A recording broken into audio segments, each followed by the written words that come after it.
Class, welcome back to Xylem learning. നിങ്ങളുടെ സ്വന്തം pretty miss ആണ്. എല്ലാവരും അടിപൊളിയായിട്ട് ഉഷാറായിട്ടിരിക്കുന്നു അല്ലേ?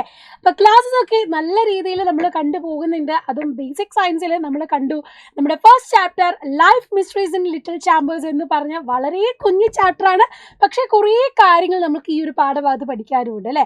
അപ്പോൾ ഇന്ന് മിസ് വന്നിട്ടുള്ളത് ഈ ഒരു ചാപ്റ്റർ കംപ്ലീറ്റ് ആയിട്ട് നമ്മളങ്ങ് റിവൈസ് ചെയ്യാൻ പോവുകയാണ്.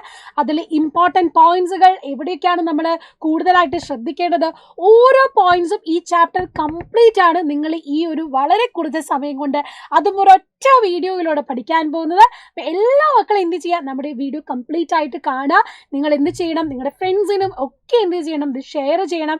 അത് മാത്രമല്ല, നിങ്ങൾ വീഡിയോ ഇഷ്ടപ്പെട്ടാൽ ലൈക്ക് ചെയ്യാനും ഷെയർ ചെയ്യാനും ഒന്നും മറക്കരുത്. ഓക്കെ, അപ്പം നമ്മുടെ ഈ 8ാം ക്ലാസ്സിൽ കൂടുതൽ കോണ്ടന്റ് വീഡിയോസും ലൈവും ഒക്കെ നിങ്ങൾക്ക് കിട്ടണമെങ്കിൽ നമ്മുടെ ചാനൽ നിങ്ങൾ സബ്സ്ക്രൈബ് ചെയ്യണം. പിന്നെ അതിലും വലിയൊരു പ്ലസ് പോയിന്റ് എന്ന് പറയുന്നത് നിങ്ങൾ കാണുന്നുണ്ട് നമ്മുടെ യോദ്ധ ബാച്ച് എന്ന് പറയുന്നത്. ഇപ്പോൾ ഈ ഒരു മണിക്കൂർ കൊണ്ട് നിങ്ങൾ ഈ ഒരു ചാപ്റ്റർ പഠിക്കുന്നുണ്ട് എങ്കിൽ കൂടെ ഓരോന്നിനും ഡീറ്റെയിൽ ആയിട്ട് സെഷൻസുകളും ക്വസ്റ്റ്യൻ ആൻസർ ഡിസ്കഷൻസും എക്സാംസും, നിങ്ങൾക്ക് യൂട്യൂബിലൂടെ എക്സാംസ് ഒന്നും അറ്റൻഡ് ചെയ്യാൻ പറ്റത്തില്ല. അപ്പോൾ ഒരു സ്കൂളിൽ നിന്ന് നിങ്ങളൊരു എക്സാം അറ്റൻഡ് ചെയ്യുന്നതിന് മുന്നേ ഓണപരീക്ഷ, ക്രിസ്മസ് പരീക്ഷ എങ്ങനെ വരുന്നു, 7ാം ക്ലാസ്സിലെ പോലെയല്ല പുതിയ പരീക്ഷ പേപ്പർ എങ്ങനെയാണ് വരുന്നത് എന്നൊക്കെ നിങ്ങൾക്ക് എന്ത് ചെയ്യാം, പരീക്ഷയൊക്കെ ചെയ്ത് പഠിക്കാം. അതിന് വേണ്ടിയിട്ടാണ് നമ്മുടെ യോദ്ധ ബാച്ച് ഉള്ളത്. അപ്പം നല്ല ക്ലാസ്സുകൾ, അതും അടിപൊളി ടീച്ചേഴ്സാണ് നിങ്ങൾക്ക് ക്ലാസ്സസ് തരുന്നത്. അത് കൂടാതെ തന്നെ റെക്കോർഡഡ് വീഡിയോസ്, പേൾ വീഡിയോസ് നമ്മൾ തരുന്നുണ്ട്. യൂണിറ്റ് ടെസ്റ്റുകൾ നടത്തുന്നുണ്ട്, ക്വസ്റ്റ്യൻ ആൻസർ ഡിസ്കഷൻസ് നടത്തുന്നുണ്ട്. ഈ ഉള്ള എല്ലാ ക്ലാസ്സിൻ്റെയും നോട്ട്സുകളൊക്കെ നിങ്ങൾക്ക് എന്ത് ചെയ്യുന്നു, അപ്പം കിട്ടുന്നുണ്ട്. ഇത്രയും യൂസ്ഫുൾ ആയിട്ടുള്ള ഈ ഒരു യോദ്ധ ബാച്ച് നിങ്ങൾക്ക് വെറും 2499 ആണ് കിട്ടുന്നത് അല്ലേ? അപ്പം ഈ ഒരു എക്സ്ട്രീം ആയിട്ടുള്ള ഇത്രയും എക്സ്ക്ലൂസീവ് ആയിട്ട് നിങ്ങൾക്ക് കിട്ടുന്ന ഇത്രയും ഫീച്ചേഴ്സോട് കൂടി കിട്ടുന്നത് വളരെ ചെറിയ എമൗണ്ടിനാണ്. അതുകൊണ്ട് നമ്മുടെ ബാച്ചിലേക്ക് ജോയിൻ ചെയ്യാത്ത മക്കളുണ്ടെങ്കിൽ എത്രയും പെട്ടെന്ന് ജോയിൻ ചെയ്യുക. നമ്മുടെ യോദ്ധ സ്റ്റുഡൻസ് ഇവിടെ ഉണ്ട് എങ്കിൽ അവർ തന്നെ റിപ്ലൈ ചെയ്യുക കമൻറ്റ് ബോക്സിൽ എത്രത്തോളം പവർഫുൾ ആണ് നമ്മുടെ ക്ലാസ്സസ് എന്നുള്ളത്. Okay, yes. അപ്പോൾ ലിമിറ്റഡ് സീറ്റ്സേ ഉള്ളൂ, എത്രയും പെട്ടെന്ന് തന്നെ ജോയിൻ ചെയ്യുക. സോ നമുക്ക് നേരെ എന്ത് ചെയ്യാം, നമ്മുടെ ഈ ഒരു ഫസ്റ്റ് ചാപ്റ്ററിൻ്റെ കംപ്ലീറ്റ് റിവിഷൻ സെഷനിലേക്ക് പോകാം. അപ്പം എല്ലാവരും നിങ്ങൾ കണ്ടു കഴിഞ്ഞു, കൂടുതൽ വീഡിയോസും കാര്യങ്ങളൊക്കെ നിങ്ങൾക്ക് കിട്ടിക്കൊണ്ടേയിരിക്കും. സോ ആദ്യമായിട്ട് നമ്മൾ കാണാൻ പോകുന്നത്, നമ്മൾ പറഞ്ഞു കുഞ്ഞറയ്ക്കുള്ളിലെ ജീവരഹസ്യങ്ങൾ എന്നല്ലേ, അതായത് നമ്മുടെ ബോഡിയിലുള്ളിലുള്ള വളരെ മൈന്യൂട്ടായിട്ടുള്ള സെൽ അല്ലെങ്കിൽ കോശങ്ങളെ പറ്റിയിട്ടാണ് നമ്മളിവിടെ പഠിക്കുന്നത്. അപ്പോൾ നമ്മൾ സാധാരണ ചെറിയ സാധനങ്ങളെ വലുതായിട്ട് കാണാൻ ഇതുപോലത്തെ ഹാൻഡ് ലെൻസുകളൊക്കെ ഉപയോഗിക്കാറുണ്ട്. നിങ്ങളിങ്ങനത്തെ ഹാൻഡ് ലെൻസൊക്കെ കണ്ടിട്ടില്ലേ? ഇല്ലേ? അപ്പം ഈ തരത്തിലുള്ള ഹാൻഡ് ലെൻസുകൾ വെച്ചിട്ടാണ് നമ്മൾ എന്ത് ചെയ്യുന്നത്, പണ്ട് കാലത്തൊക്കെ ഇങ്ങനെ സൂം ചെയ്ത് കണ്ടുകൊണ്ടിരുന്നത്. പക്ഷെ പിന്നീട് ഇതുപോലത്തെ ചെറിയ വസ്തുക്കളെ നിരീക്ഷിക്കാൻ എങ്ങനെ നമ്മൾ ഇത് ഒബ്സർവ് ചെയ്യും എന്നുള്ളതിനെ പറ്റി കുറേ പഠനങ്ങളൊക്കെ നടത്തിയപ്പോഴാണ് നമ്മൾ ആരെ കണ്ടുപിടിച്ചത്, നമ്മുടെ മൈക്രോസ്കോപ്പിനെ കണ്ടെത്തിയത് അല്ലേ? മൈക്രോസ്കോപ്പിനെ കണ്ടെത്തിയത്. ഈ മൈക്രോസ്കോപ്പ് എന്ന് പറയുന്നത് ചില്ലറക്കാരനല്ല. നമ്മുടെ ബോഡീൻ്റെ ഉള്ളിലുള്ള ട്രില്യൺസ് ഓഫ് സെല്ലുകൾ എന്ന് പറയുമ്പോൾ എത്ര മൈക്രോ ലെവലിലുള്ള കോശങ്ങളാണ് നമുക്കറിയാം. ആ കോശങ്ങളെ നല്ല രീതിയിൽ വലുതാക്കി കാണാനും പഠിക്കാനും മനസ്സിലാക്കാനും നമ്മളെ സഹായിച്ചത് ഈ മൈക്രോസ്കോപ്പാണ് അല്ലേ? സോ മൈക്രോസ്കോപ്പും അതിൻ്റെ പാർട്സും വളരെ ഇമ്പോർട്ടൻ്റ് ആണ്. ഓരോ ഭാഗങ്ങളും അടയാളപ്പെടുത്തി പഠിക്കണം. നമ്മുടെ കണ്ണ് വെക്കുന്ന ഈ ഒരു ഭാഗത്തിനെയാണ് നമ്മൾ ഐ പീസ് എന്ന് പറയുന്നത്. പിന്നെ ഇവിടെ നിങ്ങൾക്ക് കാണാൻ കഴിയും എന്താണ്, ഒരു ബോഡി ട്യൂബ് പോലെ ഇങ്ങനെ ഒരു ബോഡി കാണാൻ പറ്റും. അതിൻ്റെ ഇവിടെയായിട്ട് എന്ത് ചെയ്യാം, ഇതിനെ അഡ്ജസ്റ്റ് ചെയ്യാനായിട്ട് നമുക്ക് നോബ് ഉണ്ട്. എന്താണുള്ളത്? നോബ് ഉണ്ട്. ആ നോബ് വെച്ചിട്ടാണ് നമ്മൾ ഈ ലെൻസിനെ അഡ്ജസ്റ്റ് ചെയ്യുന്നത്. താഴെയായിട്ട് നിങ്ങൾക്ക് ഇതാ 3 എണ്ണം കാണാം. അതാണ് നമ്മുടെ ഒബ്ജക്റ്റീവ് ലെൻസ്. ഐ വെക്കുന്ന ഭാഗം നമ്മുടെ ഐ പീസും ഒബ്ജക്റ്റിനോട് അടുത്ത് നിൽക്കുന്ന ലെൻസിനെയാണ് ഒബ്ജക്റ്റീവ് ലെൻസ് എന്ന് പറയുന്നത്. അങ്ങനെ നിങ്ങൾ കണക്ട് ചെയ്ത് പഠിച്ചാൽ മതി. അപ്പോൾ ഈ ഒബ്ജക്റ്റീവ് ലെൻസാണ് എന്ത് ചെയ്യുന്നത്, നമ്മൾ ഇത് രീതിയിൽ മാറ്റി സൂം ചെയ്യുന്നതിനനുസരിച്ച് എന്ത് ചെയ്യുന്നു, അഡ്ജസ്റ്റ് ചെയ്യുന്നു. താഴെ നിങ്ങൾക്ക് എന്ത് കാണാം, ഒരു സ്റ്റേജും കാണാം, അതിലേക്ക് ഘടിപ്പിച്ചിട്ടുള്ള ക്ലിപ്പും കാണാം. അപ്പം സ്റ്റേജിൻ്റെ മേലെയാണ് നമ്മൾ സ്ലൈഡിലുള്ള ഒബ്ജക്റ്റിനെ നമ്മൾ വെക്കുന്നത്. അത് നല്ല രീതിയിൽ ഫിക്സ് ചെയ്യാൻ വേണ്ടിയിട്ട് അവിടെ ക്ലിപ്പും ഉണ്ട്. സോ സ്റ്റേജ് ആൻഡ് ക്ലിപ്പ് മനസ്സിലായി. താഴെ നിങ്ങൾക്ക് കാണാം ഒരു കണ്ടൻസറും മിററും. മിറർ എന്തിനാണ്, ഈ വരുന്ന പ്രകാശത്തെ റിഫ്ലക്റ്റ് ചെയ്തിട്ട് ആ റിഫ്ലക്റ്റ് ചെയ്യുമ്പോഴാണ് ഇവിടെ വെക്കുന്ന ഒബ്ജക്റ്റിലേക്ക് ലൈറ്റ് എത്തി നമുക്കത് കാണാൻ പറ്റുന്നത്. രണ്ടാമതായിട്ട് കണ്ടൻസർ എന്ന് പറയുന്നതോ, കണ്ടൻസർ ആണ് ഈ ലൈറ്റ് എങ്ങനെ എത്തണം, ഫോക്കസ് ചെയ്യാനും അതിൻ്റെ തീവ്രത ഒക്കെ കൂട്ടാനും കുറയ്ക്കാനൊക്കെ ആയിട്ട് കണ്ടൻസർ ഉള്ളത്. ഓക്കെ, അപ്പം മൈക്രോസ്കോപ്പിൻ്റെ ഭാഗം ഐ പീസ് തൊട്ട് താഴെ മിറർ വരെയുള്ള ഭാഗങ്ങൾ നിങ്ങൾ നല്ല രീതിയിൽ പഠിച്ചു വെക്കുക. ഓരോ ഭാഗവും ഇമ്പോർട്ടൻ്റ് ആണ്. സോ എന്തിനാണ് ഈ ഒരു മിറർ എന്ന് നമ്മൾ ചിന്തിക്കാറുണ്ട് അല്ലേ? എന്തിനാണ് മൈക്രോസ്കോപ്പിലെ mirror is fix to focus the light on the objects to be observed അല്ലേ?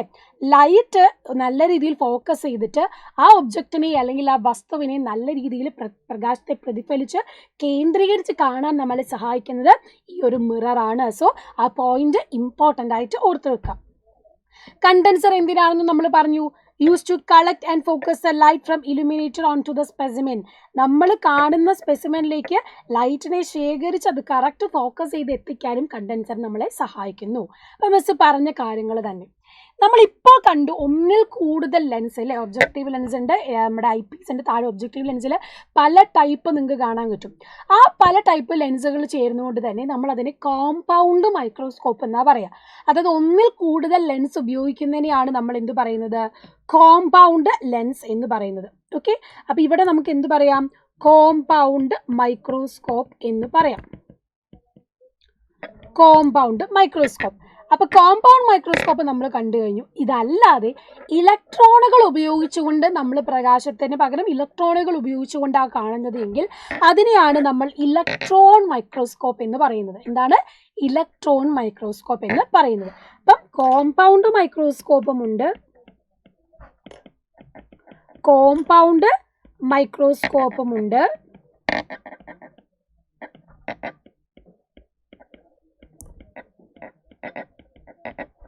പിന്നെയോ ഇലക്ട്രോൺ മൈക്രോസ്കോപ്പും ഉണ്ട്.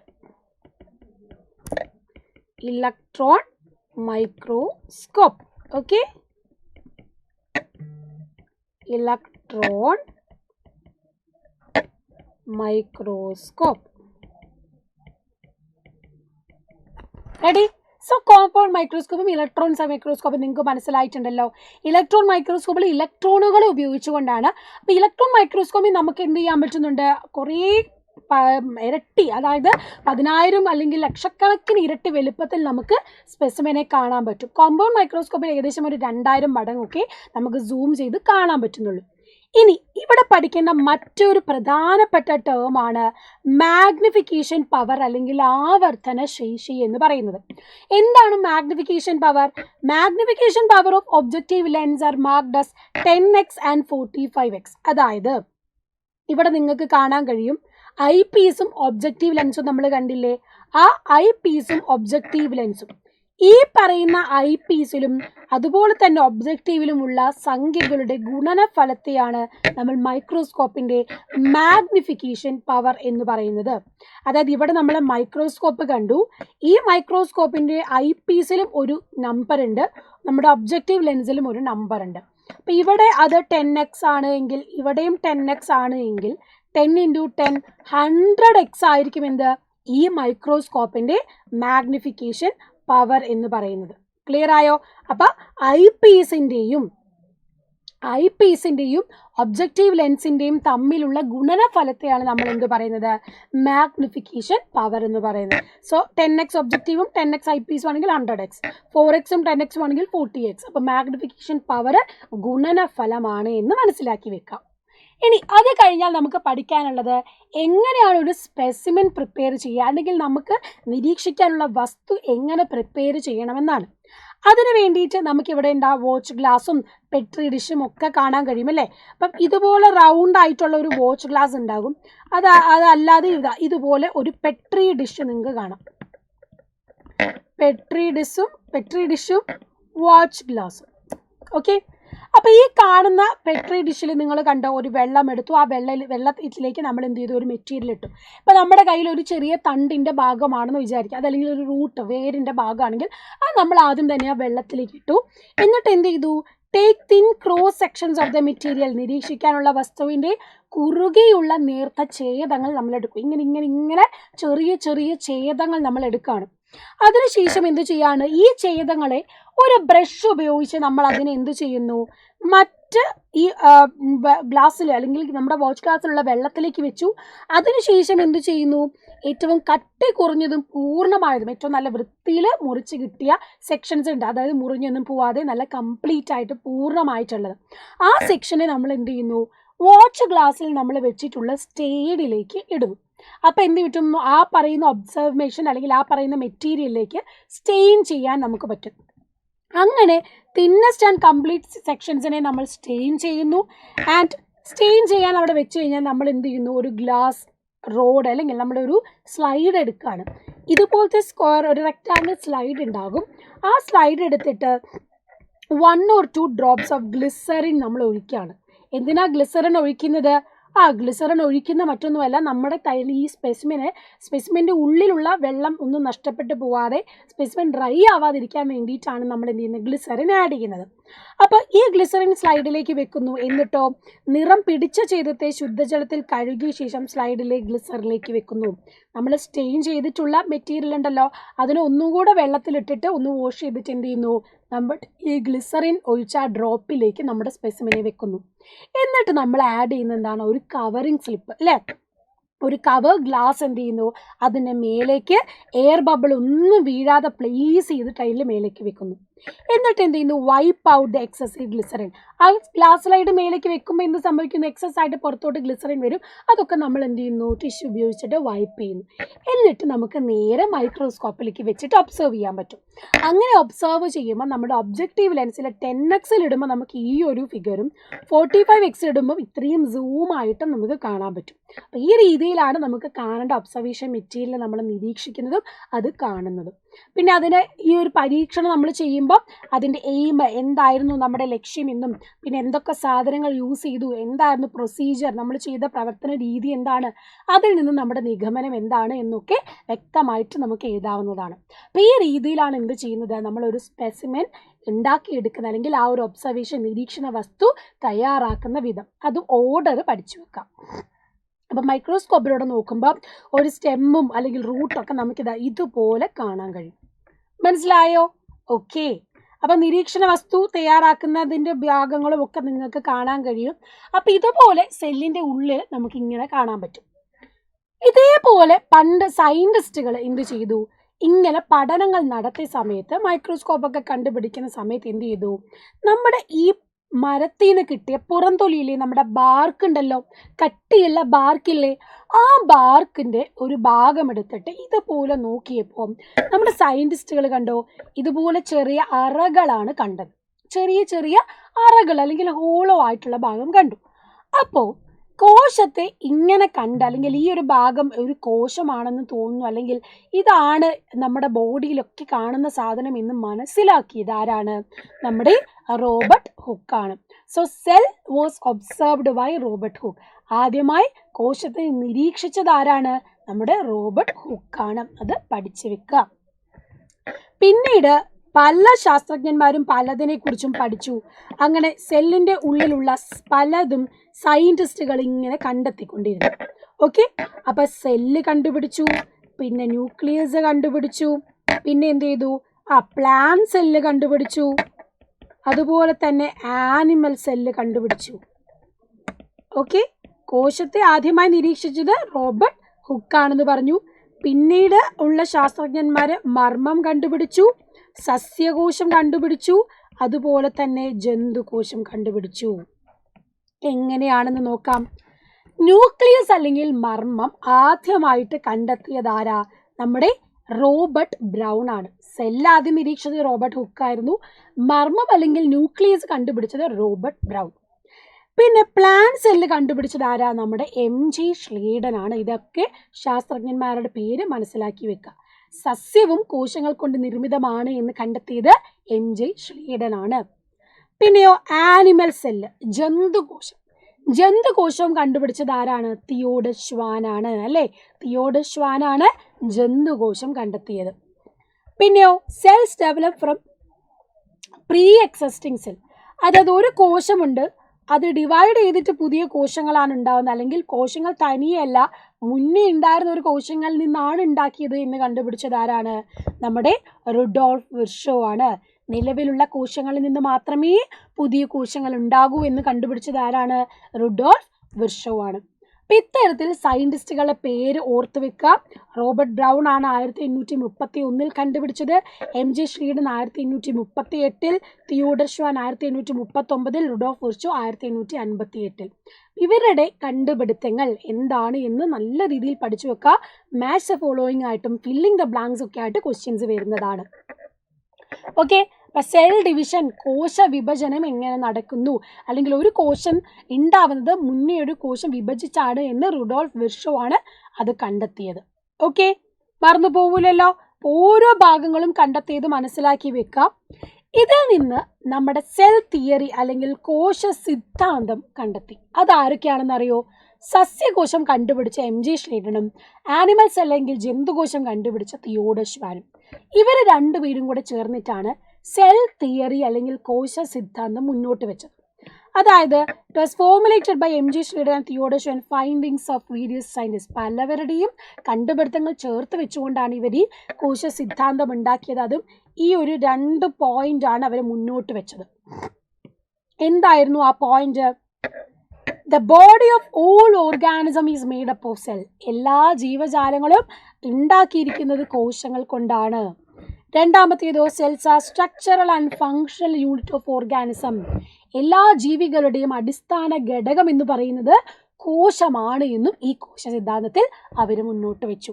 അങ്ങനെ ഈ 2 മേജർ പോസ്റ്റുലേറ്റ്സ് അല്ലെങ്കിൽ പ്രധാനപ്പെട്ട മുഖ്യ ആശയങ്ങൾ കോശ സിദ്ധാന്തം മുന്നോട്ട് വെച്ചത്. ഇതാണ് കോശ സിദ്ധാന്തം ആരൊക്കെയാണ് ഉണ്ടാക്കിയത് എന്നും MG ശ്രീഡനും തിയോഡർ ഷ്വാനും ആണ് എന്നും മനസ്സിലാക്കി വെക്കാം.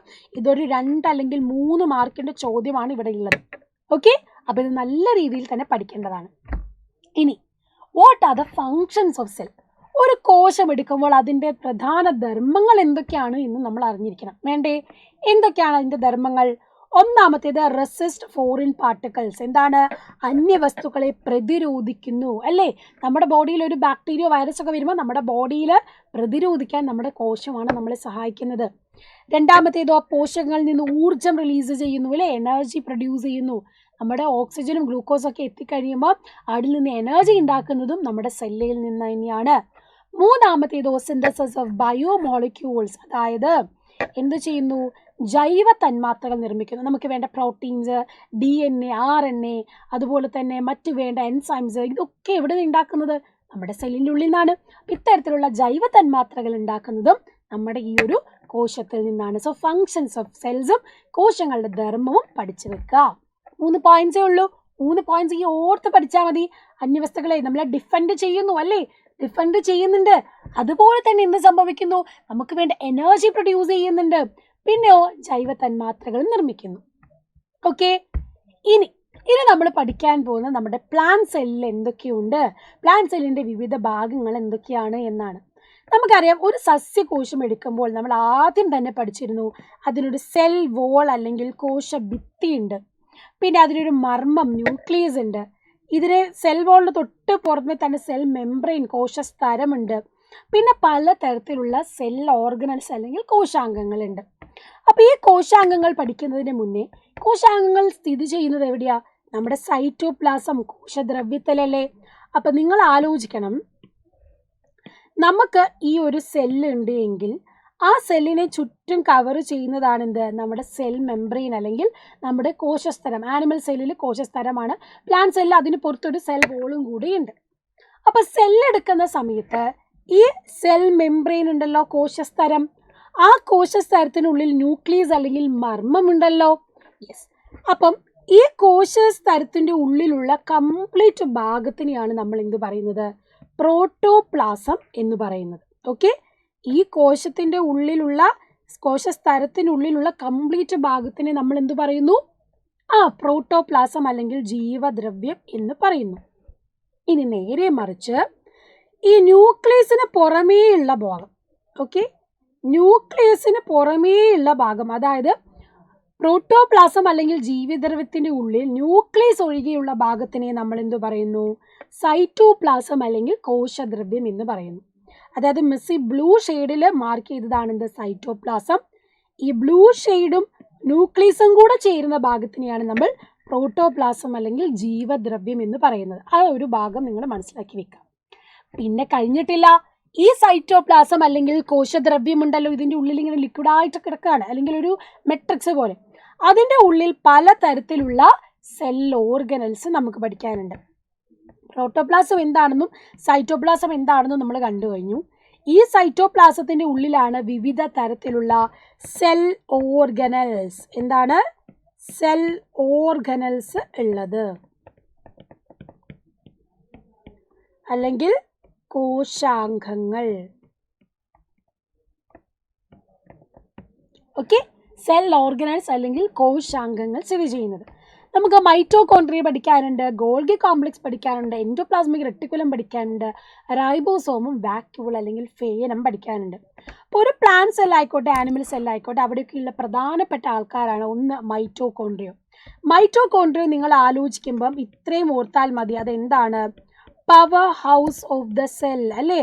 പവർ ഹൗസ് അല്ലെങ്കിൽ നമുക്ക് പറയാം ഊർജ നിലയം എന്ന് പഠിക്കാം. ഇതാണ് എന്താ മേജറായിട്ട് ഓർക്കേണ്ടത്. മൈറ്റോകോൺട്രിയോൺ എന്ന് പറഞ്ഞാൽ നമ്മുടെ പവർ ഹൗസ്, ഊർജ നിലയമാണ്. നമ്മുടെ ഊർജത്തെ നിർമ്മിക്കാനും സംഭരിക്കാനും ഒക്കെ മൈറ്റോകോൺട്രിയോൺ നമുക്കുണ്ട്. ഓക്കെ, കൂടുതലായിട്ടും കാണുന്നത് നമ്മുടെ തലച്ചോറ്, കരള്, പേശികളിലൊക്കെയാണ്. രണ്ടാമത്തെ എൻഡോപ്ലാസ്മിക് റെട്ടിക്കുലം. ഇതിനെ നമ്മൾ പാസേജ് ഇൻ ദ സെൽ അല്ലെങ്കിൽ കോശത്തിനുള്ളിലുള്ള സഞ്ചാരപാത എന്നാണ് പറയുന്നത്. ന്യൂക്ലിയസിലേക്കും പുറത്തേക്കും ഒക്കെ സാധനങ്ങളെ കൈമാറ്റം ചെയ്യാൻ ആരുണ്ട്, എൻഡോപ്ലാസ്മിക് റെട്ടിക്കുലം ഉണ്ട്. അപ്പോൾ ഈ എൻഡോപ്ലാസ്മിക് റെട്ടിക്കുലം എന്ത് ചെയ്യുന്നു, ഒരു പാസേജ് അല്ലെങ്കിൽ നമുക്ക് അതിനെ പറയാം സൈറ്റോസ്കെലിട്ടൻ, കോശ അസ്ഥികൂടം എന്നും പറയും. കാരണം കോശത്തിന് ഒരു ദൃഢതയും ഷേപ്പൊക്കെ കൊടുക്കുന്നുണ്ട്.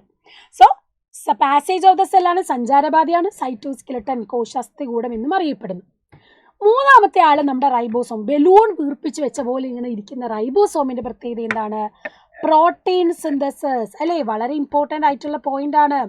പ്രോട്ടീൻ സിന്തസിസ് ചെയ്യുന്നത് എവിടെയാ, നമ്മുടെ റൈബോസോം ആണ്. പ്രോട്ടീൻ നിർമ്മാണം അല്ലെങ്കിൽ നമുക്ക് എന്ത് പറയാം, മാംസ്യ നിർമ്മാണം എന്ന് പറയാം, മാംസ്യ നിർമ്മാണം.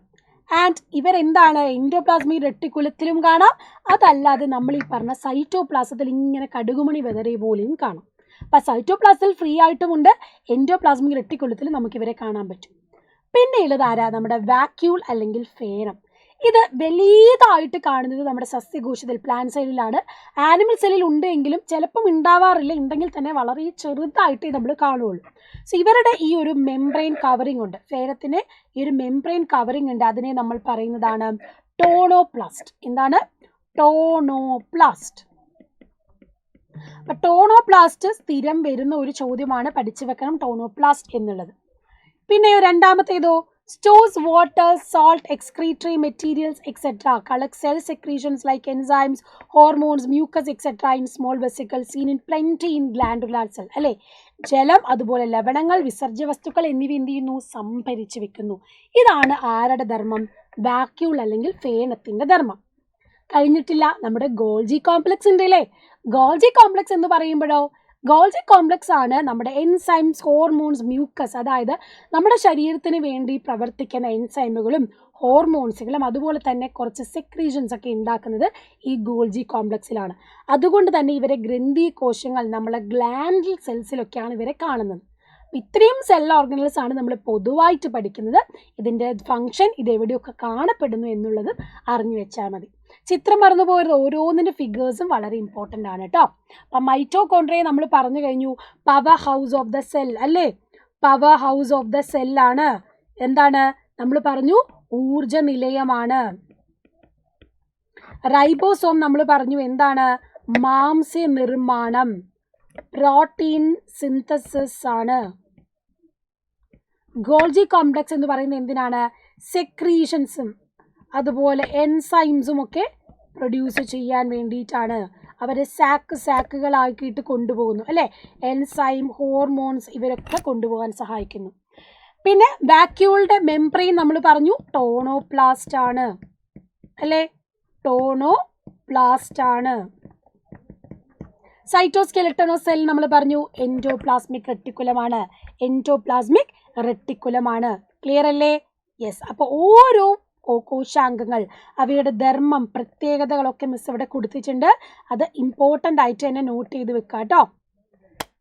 ഇത് കഴിഞ്ഞിട്ട് നമ്മൾ കാണുന്ന ഒരു പ്രധാന ഭാഗമുണ്ട് ഇലക്ട്രോൺ മൈക്രോസ്കോപ്പ്. നമ്മൾ നേരത്തെ പറഞ്ഞിരുന്നു എന്താണ്, സാധാരണ കോമ്പൗണ്ട് മൈക്രോസ്കോപ്പ് 2000 മടങ്ങാണ് എങ്കിൽ ഇലക്ട്രോൺ മൈക്രോസ്കോപ്പി എന്ന് പറയുന്നത് എന്താണ്, ഇൻസ്റ്റെഡ് ഓഫ് ലൈറ്റ് സോഴ്സ് നമ്മൾ ഇലക്ട്രോണുകളാണ് ഉപയോഗിക്കുന്നത്. മില്യൺ ടൈംസ് സൂം ചെയ്ത് അല്ലെങ്കിൽ ക്ലിയർ ആയിട്ട് നമുക്ക് നിരീക്ഷിക്കാൻ നമ്മളെ സഹായിക്കുന്നതാണ് ഇലക്ട്രോൺ മൈക്രോസ്കോപ്പ് എന്നുള്ളത്. അപ്പോൾ ആ ഒരു പോയിന്റ് ഓർത്ത് വെക്കുക. ഇതാണ് ഇലക്ട്രോൺ മൈക്രോസ്കോപ്പുകൾ. പിന്നെ ഇവിടെ ഇലക്ട്രോൺ മൈക്രോസ്കോപ്പിലൊക്കെ വെച്ചിട്ടാണ് നമുക്ക് ന്യൂക്ലിയസിൻ്റെ ഉള്ളിൽ നമുക്ക് പഠിക്കാൻ പറ്റുന്നത്. ന്യൂക്ലിയസിൻ്റെ ഉള്ളിൽ എന്തൊക്കെയാണ് എന്ന് അതിൻ്റെ വ്യക്തമായിട്ടുള്ള ധർമ്മം നമ്മൾ പഠിക്കുന്നതാണ്. ഒരു ന്യൂക്ലിയസ് എടുക്കുമ്പോൾ നിങ്ങൾക്കറിയാം അതിന് പുറമേ ആയിട്ട് എന്തുണ്ട്, ഒരു ന്യൂക്ലിയർ മെംബ്രെയിൻ ഉണ്ട് അല്ലേ. ഈ ന്യൂക്ലിയസിന് പുറമേ ആയിട്ട് എന്തുണ്ട്, ന്യൂക്ലിയർ മെംബ്രെയിൻ, നമ്മൾ പറയും മർമ്മസ്തരമുണ്ട്.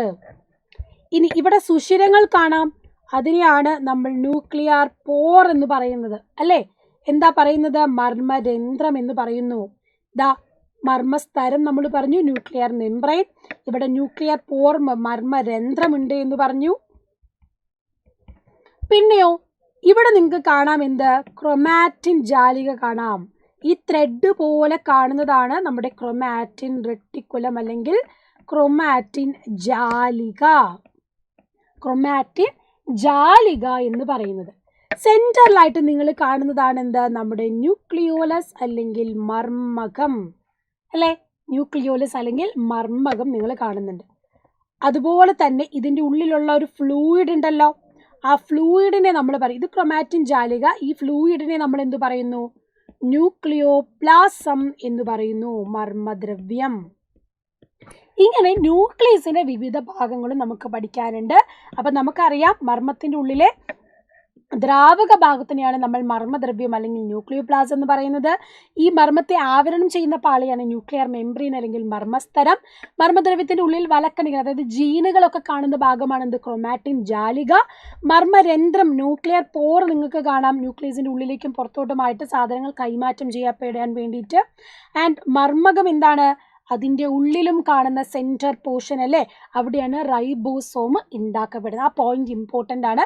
റൈബോസോം ഉണ്ടാക്കപ്പെടുന്നത് എവിടെയാണ്, ന്യൂക്ലിയോലസിൻ്റെ ഉള്ളിൽ, മർമ്മകത്തിൻ്റെ ഉള്ളിലാണ്. ഓക്കെ, അപ്പം ഓരോ ഭാഗങ്ങളും അതിൻ്റെ ഫങ്ഷൻസും മിസ് ഇവിടെ ടേബിളാക്കി കൊടുത്തിട്ടുണ്ട്. സ്ക്രീൻഷോട്ട് എടുത്തിട്ട് പഠിക്കുക, വളരെ ഇമ്പോർട്ടൻ്റ് ആയിട്ടുള്ള ഭാഗമാണത്. പിന്നെ നമ്മൾ കാണുന്നത് പ്രോക്യാരിയോട്ട് എന്താണ്, യൂക്യാരിയോട്ട് എന്താണ് എന്നാണ്. പ്രോക്യാരിയോട്ട് എന്താണെന്ന് നമുക്ക് മനസ്സിലാകും. ഒന്നാമതായിട്ട് നിങ്ങൾ പറയുമ്പോൾ നിങ്ങൾക്ക് ക്ലിയർ ആകും. പ്രോക്യാരിയോട്ട് എന്ന് പറഞ്ഞാൽ, പ്രോക്യാരിയോട്ട് എന്ന് പറയുമ്പോൾ അവിടെ എന്തില്ല, വ്യക്തമായ ഒരു മർമ്മമില്ല. നോ ട്രൂ ന്യൂക്ലിയസ്, അതുപോലെ തന്നെ നോ മെംബ്രെയിൻ ബൗണ്ട് ഓർഗനൽസ്. വ്യക്തമായ സ്ഥലങ്ങൾ അല്ലെങ്കിൽ സ്ഥലത്തിന് കവറിംഗ് ഉള്ള ഒരു മെംബ്രെയിൻ ഉള്ള ഓർഗനൽസ് ഒന്നും എവിടെ കാണാൻ നമുക്ക് പറ്റത്തില്ല, പ്രോക്യാരിയോട്ടിൽ കാണാൻ പറ്റത്തില്ല. നേരെ മറിച്ച് യൂക്യാരിയോട്ടിലാണ് എങ്കിലോ, യു എന്ന് പറഞ്ഞാൽ അവിടെ എന്താണ്, ട്രൂ ന്യൂക്ലിയസ് ആണ്. അവിടെ മെംബ്രെയിൻ ബൗണ്ട് ആയിട്ടുള്ള ഓർഗനൽസ് ഉണ്ട്, ന്യൂക്ലിയസ് ഉണ്ട്. ഇവിടെയാണ് നമ്മളുള്ള പ്ലാന്റ്സ് അതുപോലെ ആനിമൽസ് ഒക്കെ കാണപ്പെടുന്നത്. നേരെ മറിച്ച് പ്രോക്യാരിയോട്ടിലാണ് ആരൊക്കെ, ബാക്ടീരിയ, മൈക്കോപ്ലാസ്മ ഇവരൊക്കെ കാണപ്പെടുന്നത് എവിടെയാണ്, പ്രോക്യാരിയോട്ടിലാണ്. അപ്പം നിങ്ങൾ പ്രോ എന്ന് പറയുമ്പോൾ ആലോചിക്കുക, അവിടെ ആബ്സെൻ്റ് ആണ്. എന്താണ് അവിടെ ആബ്സെൻ്റ്, അവിടെ വ്യക്തമായിട്ടൊരു ന്യൂക്ലിയസ് ഇല്ല, പ്രത്യേകിച്ച് എന്താണ്, മെംബ്രെയിൻ ബൗണ്ട് ആയിട്ടുള്ള ഓർഗനൽസ് ഒന്നുമില്ല, കോശത്തിൽ മർമ്മമില്ല. അതുപോലെ തന്നെ എന്തില്ല, യൂക്യാരിയോട്ടിലേക്ക് വരുമ്പോൾ അവിടെ അമീബ, ജന്തുക്കൾ, സസ്യങ്ങളിലൊക്കെ എന്ത് വ്യക്തമായ മർമ്മമുണ്ട്, അത് യൂക്യാരിയോട്ട് എന്നും പറയുന്നു. അപ്പോൾ ഉദാഹരണങ്ങൾ നിങ്ങൾ നിർബന്ധമായിട്ടും പഠിക്കണം. ബാക്ടീരിയ, സൈനോബാക്ടീരിയ, മൈക്കോപ്ലാസ്മയാണ് ഉദാഹരണം. യൂക്യാരിയോട്സിലെ പ്ലാന്റ്സ്, അമീബ, ആനിമൽസ് ഒക്കെ നമ്മളൊക്കെ യൂക്യാരിയോട്ടുകളാണ്. പിന്നെ നമ്മൾ പഠിക്കുന്ന ഈ കഴിഞ്ഞ ദിവസം കൂടെ നമ്മൾ കണ്ടതാണ് പ്ലാസ്റ്റിഡ്സ്, ജൈവ കണങ്ങൾ എന്താണ് എന്നുള്ളത്. ഒന്നാമത്തേത് ക്രോമോപ്ലാസ്റ്റ് അല്ലേ. 3 തരത്തിലുള്ള പ്ലാസ്റ്റിഡുകൾ നമുക്ക് പഠിക്കാനുണ്ട്, ക്രോമോപ്ലാസ്റ്റ്, ക്ലോറോപ്ലാസ്റ്റ്, ല്യൂക്കോപ്ലാസ്റ്റ്. ക്ലോറോപ്ലാസ്റ്റ് നിങ്ങൾക്കറിയാം ഫോട്ടോസിന്തസിസ്, പ്രകാശ സംശ്ലേഷണം നടത്തുന്നതാണ്. അവിടെ ക്ലോറോഫിൽ പിഗ്മെന്റുകളൊക്കെ വന്ന് പ്രകാശ സംശ്ലേഷണത്തിന് സഹായിക്കുന്നു. ലൂക്കോപ്ലാസ്റ്റ് എന്ന് പറഞ്ഞാൽ എന്താണ്? അത് ശ്വേതകണമാണ്. ഭക്ഷണത്തെ സംഭരിച്ച് വെക്കുക, സ്റ്റോർ ചെയ്ത് വെക്കുക, ഇതിനു വേണ്ടിയിട്ടാണ് ലൂക്കോപ്ലാസ്റ്റ് ഉള്ളത്. ക്ലോറോപ്ലാസ്റ്റും ലൂക്കോപ്ലാസ്റ്റും ക്ലിയർ ആയല്ലോ. പിന്നെ ഉള്ളതാണ് നമ്മുടെ ക്രോമോ. ക്രോമോ എന്ന് പറയുമ്പോൾ തന്നെ നിങ്ങൾക്കറിയാം അവിടെ വർണ്ണകണം അല്ലേ, നിറം കൊടുക്കുന്നതാണ്. അതിൽ 3 നമുക്ക് പഠിക്കാനുണ്ട്. ഒന്നാമത്തേത് സാന്തോഫിൽ, യെല്ലോ അല്ലെങ്കിൽ മഞ്ഞ നിറം കൊടുക്കുന്നത്. അതായത് നമ്മുടെ മാംഗോ ഒക്കെ റൈപ്പൺ ആവുന്ന സമയത്ത് നല്ല പഴുത്ത മാങ്ങപ്പഴം നമ്മൾ കഴിക്കില്ലേ, ആ മാമ്പഴത്തിന് നല്ല മഞ്ഞ കളർ കൊടുക്കുന്നത് ഈ സാന്തോഫിലാണ്. കാരോട്ടിൻ, ക്യാരറ്റിൻ എന്ന് നിങ്ങൾ കേൾക്കുമ്പോൾ തന്നെ നമുക്കറിയാം നമ്മുടെ ക്യാരറ്റിന് യെല്ലോയിഷ് ഓറഞ്ച് കളർ കൊടുക്കുന്നത് ആരാണ്? മഞ്ഞ കളറിന് ഓറഞ്ച് കളർ കൊടുക്കുന്നത് ഈ കാരോട്ടിൻ പിഗ്മെന്റ് ഉള്ളത് കൊണ്ടാണ്. അത് ഈ ക്രോമോപ്ലാസ്റ്റിലാണ് ഉള്ളത്. ആന്തോസയാനിൻ എവിടെയാ? റെഡ് പേർപ്പിൾ കളറിൽ, നമ്മുടെ ചുവന്ന ചീരയിൽ നമ്മൾ കാണുന്നത്. ഇവിടെയൊക്കെ ഈ കളേഴ്സ് പ്രൊഡ്യൂസ് ചെയ്യുന്നത് ക്രോമോപ്ലാസ്റ്റ് ആണ്. ഓക്കെ, അപ്പം ഇതാണ് വിവിധ തരത്തിലുള്ളത്. അതുപോലെ തന്നെ ലൂക്കോപ്ലാസ്റ്റ് എന്ത് ചെയ്യുന്നു? ഫുഡ് സ്റ്റോർ ചെയ്യുന്നു, ആഹാര സംഭരണം, സ്റ്റാർച്ചിനെ ഷുഗറാക്കി കൺവേർട്ട് ചെയ്ത് അന്നജത്തെ പഞ്ചസാരയാക്കി മാറ്റുന്നതൊക്കെ ആരാണ്? ലൂക്കോപ്ലാസ്റ്റ് ആണ്. അപ്പം സസ്യകോശത്തിൽ മാത്രം കാണുന്നവയാണ് ഈ പ്ലാസ്റ്റിഡുകൾ. അത് 3 ഉണ്ട്: ക്ലോറോപ്ലാസ്റ്റ്, ക്രോമോപ്ലാസ്റ്റ്, ലൂക്കോപ്ലാസ്റ്റ്. ക്രോമോപ്ലാസ്റ്റിൽ തന്നെ പല കളർ കൊടുക്കുന്ന പിഗ്മെന്റുകൾ ഉണ്ട്. ക്ലോറോപ്ലാസ്റ്റ് അല്ലെങ്കിൽ ഹരിതകണമാണ് എന്ത് ചെയ്യുന്നത്? പ്രകാശ സംശ്ലേഷണം സഹായിക്കുന്നത്. ലൂക്കോപ്ലാസ്റ്റ് അല്ലെങ്കിൽ ശ്വേതകണം ആഹാരം സംഭരിക്കാനാണ് സഹായിക്കുന്നത്. പഠിച്ചോ? യെസ്. അപ്പം ഇതേപോലെ പ്ലാസ്റ്റിഡുകൾ നമുക്ക് പഠിക്കാനുണ്ട്. ഇനി നമ്മൾ ജന്തുകോശം അല്ലെങ്കിൽ ആനിമൽ സെല്ലിലേക്ക് വരികയാണ്. സസ്യകോശത്തിൽ നമ്മൾ ഒരുപാട് എല്ലാം പറഞ്ഞു. പ്ലാസ്റ്റിഡുകൾ, ക്ലോറോപ്ലാസ്റ്റ് ഒക്കെ കാണുന്നു, വലിയ വാക്യൂൾ ഫേനം കാണുന്നു എന്ന് പറഞ്ഞു. ആനിമൽ സെൽ അല്ലെങ്കിൽ ജന്തുകോശത്തിലേക്ക് വരുമ്പോൾ ജന്തുകോശത്തിൽ നിങ്ങൾക്ക് കാണാൻ കഴിയുന്നത് ഇതാണ്. സാധാരണ കോശം, പക്ഷെ കോശത്തിന് എന്തില്ല? കോശഭിത്തി അല്ലെങ്കിൽ സെൽ വോൾ ഇല്ല. പകരം നമ്മൾ നേരത്തെ കണ്ട പോലെ സെൽ മെമ്പറൈൻ ഉണ്ട്, ന്യൂക്ലിയസ് ഉണ്ട്, എൻഡോപ്ലാസ്മിക് റെട്ടിക്കുലം ഉണ്ട്, ഗോൾജി കോംപ്ലക്സ് ഉണ്ട്, റൈബോസോം ഉണ്ട്, സൈറ്റോപ്ലാസം ഒക്കെ ഉണ്ട്, മൈറ്റോകോൺഡ്രിയൻ ഒക്കെ ഉണ്ട്. പക്ഷെ ഇവിടെ ആഡ് ഓൺ ആയിട്ട് സസ്യകോശത്തിൽ ഇല്ലാത്തതും ജന്തുകോശത്തിലും ഉള്ളതുമാണ് സെൻട്രോസോമും ലൈസോസോമും. ഇവര് സസ്യകോശത്തിൽ ഇല്ല, പകരം ജന്തുകോശത്തിലുണ്ട്, ആനിമൽ സെല്ലിലുണ്ട്. ഓക്കെ, സെൻട്രോസോമും അതുപോലെ ലൈസോസോമും പ്ലാന്റ് സെല്ലിൽ ഇല്ല, ബട്ട് ആനിമൽ സെല്ലിലുണ്ട്. സെൻട്രോസോം എന്ന് പറഞ്ഞാൽ എന്താണ്? സെൻട്രിയോൾസ്, നമ്മുടെ കോശ വിഭജനത്തിന് സമയത്ത് സഹായിക്കുന്നതാണ് ഈ സെൻട്രോസോം എന്ന് പറയുന്നത്. നിങ്ങൾക്ക് ഈ രീതിയിൽ കാണാം. കോശത്തിൻ്റെ മേൽഭാഗത്തോട്ട് വന്നിട്ട് ആ ഒരു ഡിവിഷൻ്റെ സമയത്ത് DNA ക്രോമസോമുകളെ വലിക്കാനൊക്കെ സഹായിക്കുന്നത് ഈ സെൻട്രിയോളുകളാണ്. അപ്പം സെൻട്രോസോം എന്ന് പറയുന്നത് അതാണ് കോശ വിഭജനത്തിന്, സെൽ ഡിവിഷൻ്റെ ടൈമിലാണ് ഹെൽപ്പ് ചെയ്യുന്നത്. ഇനി ലൈസോസോം ഉണ്ട്. ലൈസോസോം എന്ന് പറയുന്നത് ഇതാ നമ്മൾ സൂയിസൈഡൽ ബാഗ്സ് എന്നൊക്കെ പറയും. കാരണം ഇവർ സ്വന്തമായിട്ട് നശിക്കും. എന്തെങ്കിലും ഫോറിൻ മെറ്റീരിയലൊക്കെ കയറിയാൽ അതിനെ വിഴുങ്ങുന്ന സമയത്ത് ഇവർ കംപ്ലീറ്റ് ആയിട്ട് സ്വന്തം ഡൈജസ്റ്റ് ചെയ്ത് നശിപ്പിക്കും. അപ്പോൾ എന്ത് ചെയ്യും? അതിൻ്റെ കൂടെ ഫോറിൻ ബോഡീനെ നശിപ്പിക്കാൻ പറ്റും. സോ കോശത്തിനുള്ളിൽ പ്രവേശിക്കുന്ന അന്യവസ്തുക്കളെ നശിപ്പിക്കാൻ വേണ്ട ദഹനരസങ്ങൾ അടങ്ങിയിരിക്കുന്നു. അങ്ങനെ ദഹിപ്പിച്ച് കളയുമ്പോൾ ഇവർ സ്വന്തം മരിക്കും. അതുകൊണ്ട് നമുക്ക് ഇവയെ സൂയിസൈഡൽ ബാഗും എന്നൊക്കെ പറയാം, സൂയിസൈഡൽ ബാഗ്സ് എന്നൊക്കെ പറയാം. ഓക്കെ, അപ്പം ആത്മഹത്യ ചെയ്യുന്ന സ്വന്തമായിട്ട് ഒരു ഫോറിൻ ബോഡീനെ വരുമ്പോൾ അതിനെ നശിപ്പിച്ച് ദഹിപ്പിച്ച് ഇത് തന്നെ നശിക്കും. അതാണ് എൻ്റെ ലൈസോസോം എന്ന് പറയുന്നത്. അപ്പം ലൈസോസോമും സെൻട്രോസോമും സസ്യകോശത്തിൽ കാണപ്പെടില്ല, പക്ഷേ ജന്തുകോശത്തിൽ ആനിമൽ സെല്ലിൽ പ്രസൻ്റ് ആണ്. ക്ലിയർ ആയോ മക്കളെ? യെസ്. അപ്പോൾ ഇത്രയും കാര്യങ്ങൾ നമ്മൾ കണ്ടു കഴിഞ്ഞു. അപ്പോൾ പ്ലാന്റ് സെല്ല് ആനിമൽ സെല്ല് എന്നുള്ള വ്യത്യാസം മനസ്സിലാക്കണം. പ്ലാന്റ് സെല്ലിൽ സെൽ വോൾ ഉണ്ട്, ആനിമൽ സെല്ല് എന്തില്ല? സെൽ വോൾ ഇല്ല, കോശഭിത്തി ഇല്ല. ഫേനം ജൈവകണങ്ങളാണ് സസ്യകോശത്തിൽ നമ്മൾ കാണുക. No vacuole and plastids. പകരം ഇവിടെ സെൻട്രോസോമോ ലൈസോസോമോ ഇല്ല. ആനിമൽ സെല്ലിൽ എന്തുണ്ട്? സെൻട്രോസോമോ ലൈസോസോമോ ഉണ്ട്. അപ്പോൾ കോശസ്തരം, മർമ്മം, മൈറ്റോകോൺഡ്രിയൻ മർമ്മകം ഇതൊക്കെ എന്താ? രണ്ടിടത്തും കോമൺ ആയിട്ട് കാണപ്പെടുന്നതുമാണ്. അപ്പോൾ ഈ ഒരു വ്യത്യാസം മനസ്സിലാക്കുക. അപ്പം നമ്മൾ എന്ത് ചെയ്തു? മൊത്തം ഒരു കോശം എന്താണ് എന്ന് ഈ ഒരു ചാപ്റ്ററിലൂടെ പഠിച്ചു കഴിഞ്ഞു. അതുമാത്രമല്ല സസ്യകോശവും ജന്തുകോശവും തമ്മിലുള്ള വ്യത്യാസവും പ്രോക്യാരോട്ടും യുക്യാരോട്ടും തമ്മിലുള്ള വ്യത്യാസവും അതിനുള്ളിലുള്ള എല്ലാ കോശാംഗങ്ങളെ പറ്റിയും ഡീറ്റെയിൽ ആയിട്ട് പഠിച്ചു. സോ ഈ ഒരു 1 വീഡിയോയിലൂടെ നമ്മൾ കംപ്ലീറ്റ് ചാപ്റ്ററാണ് സെറ്റാക്കിയിട്ടുള്ളത്. ഇതുപോലത്തെ കൂടുതൽ വീഡിയോസ് നിങ്ങൾക്ക് ഇനിയും വരും. അപ്പോൾ നിങ്ങളുടെ ഫീഡ്ബാക്കും കമൻസും ഒക്കെ കമൻറ്റ് ബോക്സിൽ അറിയിക്കുക. സോ ഈ ഒരു വീഡിയോ നിങ്ങൾക്ക് ഇഷ്ടമായിട്ടുണ്ട് എങ്കിൽ അതിൻ്റെ ഫീഡ്ബാക്കൊക്കെ കമൻറ്റ് ബോക്സിൽ അറിയിക്കുക. കൂടുതൽ കാര്യങ്ങൾ മറക്കണ്ട, നമ്മുടെ യോദ്ധ ബാച്ചിൽ അവൈലബിൾ ആണ്. നമ്മൾ ഡീറ്റെയിൽ ആയിട്ട് 1 by 1 ഫിഗേഴ്സും ഒക്കെ വരച്ച് പഠിക്കുന്നുണ്ട്. So see you there and the next ക്ലാസ്സിൽ വീണ്ടും കാണാം.